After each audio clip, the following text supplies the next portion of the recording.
هغه زموږ پښتانه دا دعا کوي چې الله دې غیبي امداد وکړه، الله دې غیبي مدد وکړه. که غواړې چې غیبي مدد دې وسي، یو داسې وظیفه، یو داسې دعا د دې په برکت سره به غیبي امداد به درته حاصل سي، غیبي مدد به دې وسي. د هر مقصد دپاره چې غواړې هغه غیبي مدد به درسره وسي د الله له طرف څخه. د دې وظیفې ترتیب څه دی؟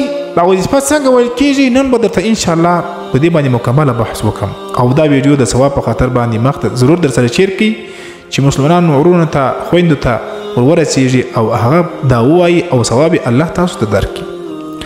کم انسان چې روزانه شپږ نوي واره د هر مقصد لپاره د هر حاجت لپاره دغه یوه دعا ووایي او په پابندي سره ووایي، ناغه ونه کړي په دې کې، الله به هر مشکل ورحل کړي، الله به هر حاجت ورپوره کړي.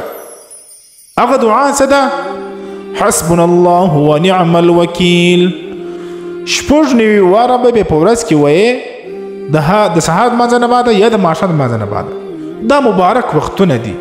که چیرې په دا دوی وختو کې ته ووایې انشاءالله العزیز هر مقصد به دې الله در پوره کړي، حاجت به دې الله در پوره کړي انشاءالله العزیز.